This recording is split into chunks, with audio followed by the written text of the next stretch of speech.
విశాఖ బృహత్తర ప్రణాళిక పునః పరిశీలనకు రాష్ట్ర ప్రభుత్వం చర్యలు చేపట్టింది. ప్రజల నుంచి అభ్యంతరాలు స్వీకరించి ఇందులో అవసరమైన మార్పులు చేర్పులు చేయాలని నిర్ణయించింది. గతంలో వీఎంఆర్డీఏ బృహత్తర ప్రణాళికను వైసీపీకి అనుకూలంగా చేశారన్న ఆరోపణలతో వాటికి అడ్డుకట్ట వేసేలా చర్యలు ప్రారంభించింది. గత ప్రభుత్వ హయాంలో విశాఖ మహాప్రాంత అభివృద్ధి సంస్థ వీఎంఆర్డీఏ రూపొందించిన బృహత్తర ప్రణాళిక 2041పై అనేక ఆరోపణలు వచ్చాయి.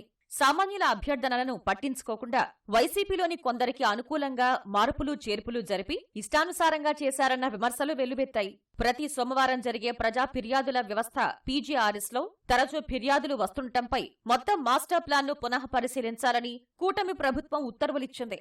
ప్రజల నుంచి అభ్యంతరాలు స్వీకరించాలని వీఎంఆర్డీఏ కమిషనర్ను ఆదేశించింది. ముసాయిదా ప్రణాళికకు తుది కాపీ మధ్య భారీ మార్పులు ఎందుకు చోటు చేసుకున్నాయి, ఎవరు ఇందుకు బాధ్యులో తేల్చాలని స్పష్టం చేసింది. వాటికి సంబంధించి పూర్తిస్థాయి నివేదికను సమర్పించాలని ఉత్తర్వుల్లో తెలిపింది. ఆ ప్రణాళికలో సవరించాల్సిన వాటిని గుర్తించి చర్యలు తీసుకోవాలని వీఎంఆర్డీఏను ప్రభుత్వం ఆదేశించింది. విజయనగరం, విశాఖ, అనకాపల్లి జిల్లాల్లో 4380 చదరపు కిలోమీటర్ల విస్తీర్ణానికి వీఎంఆర్డీఏ 2041 మాస్టర్ ప్లాన్ తయారు చేసింది. ఇది 2021 నవంబర్ 8 నుంచి అమల్లోకి వచ్చింది. మాస్టర్ ప్లాన్ తయారీలో అప్పట్లో ప్రజల నుంచి ఫిర్యాదులు స్వీకరించగా 6000 అభ్యంతరాలు వచ్చాయి. వాటిలో వైసీపీ నేతల సిఫార్సులకే ప్రాధాన్యమిచ్చి ప్రజల అభ్యంతరాలను బుట్టదాఖలు చేశారన్న విమర్శలు వచ్చాయి.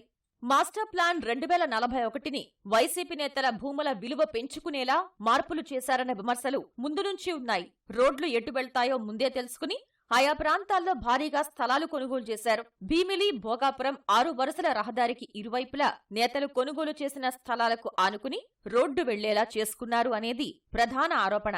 ఇక్కడ ఓ కీలక నేత కుటుంబ సభ్యుల కంపెనీ పేరుతో 87,000 చదరపు గజాలు కొన్నారు. విశాఖ భీమిలి బీచ్ రోడ్డు విస్తరణలో పలుచోట్ల వైసీపీ నేతలకు స్థలాలున్న వైపు పెంచకుండా మరోవైపు పెంచడం విమర్శలకు తావిచ్చింది. గతంలో వుడా అనుమతించిన లేఅవుట్లలో కొన్న ప్లాట్ల మీదుగా చాలా రోడ్లు ప్రతిపాదించారు.